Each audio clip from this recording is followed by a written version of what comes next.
Uchina imeitishia Japan juu ya maoni ya waziri mkuu wa taifa hilo, ambapo amesema huenda ikaungana na Taiwan katika kufanya mashambulizi ikiwa China itaamua kuishambulia Taiwan. Beijing imeapa kwamba Japan haitakaa salama na itashambuliwa vikali ikiwa Tokyo itachagua kuingilia kijeshi katika masuala yake ya ndani. China imetoa onyo hilo ikisema kwamba uwezekano wa kuhusika kijeshi na Japan katika suala la Taiwan utachukuliwa kama uchokozi na kujibu kwa nguvu. Waziri Mkuu wa Japan Sanae Takaichi hivi karibuni alipendekeza nchi yake inaweza kuingilia kati katika mlango bahari wa Taiwan. Akizungumza bungeni wiki iliyopita, Takaichi alisema majaribio ya Wachina ya kuungana tena kwa nguvu na kisiwa kinachojitawala yanaweza kuwa hali ya kutishia maisha chini ya sheria ya usalama wa Japan na uwezekano wa kusababisha jibu la kijeshi kutoka Tokyo.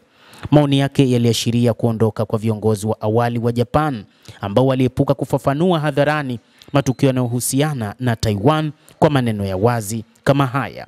Msemaji wa Wizara ya Mambo ya Nje ya China Lin Jian amelaani matamshi ya Takaichi na kuyataja kuwa ya uchochezi wa wazi na kusisitiza kwamba yanakiuka kanuni ya China moja inayotambua mamlaka ya Beijing juu ya Taiwan.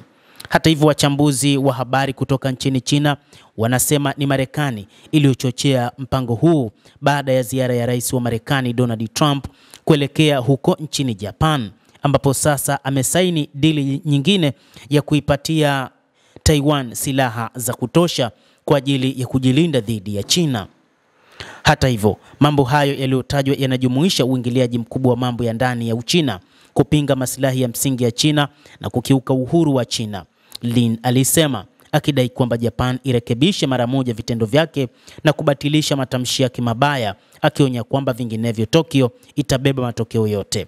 Lin alikumbuka kwamba mwanzoni mwa karne ya 20 Japan ilitumia mara kwa mara kile kinachoitwa migogoro iliyopo kuhalalisha uvamizi wake wa kijeshi na kufanya uhalifu wa kivita kote Asia. Alipendekeza maoni ya hivi karibuni ya Takaichi yalirejelea historia hiyo na kumonya sirudie makosa ya kijeshi au kuwa adui wa watu wa China na Asia. Aidha, alisisitiza kwamba jinsi China inavyochagua kutatua suala la Taiwan ni suala la ndani na majaribio yoyote ya Japan kuingilia kati yatakuwa kitendo cha uchokozi na kuifanya China kulipiza kisasi kwa nguvu. Kufuatia matamshi ya Takaichi, Beijing pia ilimuita mjumbe wa Japan nchini China kufanya mazungumzo juu ya kile maafisa wa China walichokiita maoni mabaya sana dhidi yake. Hata hivyo, Takaichi amekataa kubatilisha maoni yake. Amejaribu kuyadharau akisema yaliwasilishwa kama hali mbaya zaidi na kuahidi kujiepusha na kutoa taarifa za wazi juu ya matukio maalum katika siku zijazo. Sanae Takaichi alichaguliwa kuwa waziri mkuu wa kwanza mwanamke wa Japan mwezi uliopita, akiwa na msimamo mkali wa kihafidhina. Ameunga mkono kurekebisha katiba ya Japan inayopigania amani, kupanua jukumu la kijeshi la nchi hiyo, kuimarisha uhusiano wa kiusalama na Marekani na Taiwan na kuchukua msimamo wa kuthubutu zaidi kuelekea China. Mtazamaji wa The World News, endelea kutufuatilia na usisahau kulike, usisahau kucomment, kadhalika na kusubscribe channel yetu hii ili upate habari hizi kwa mapana hapa The World News. Mimi ni Adam Hussein. Endelea kuwa nasi wakati wote, endelea kutufuatilia uweze kujua ni nini kinajiri katika ulimwengu.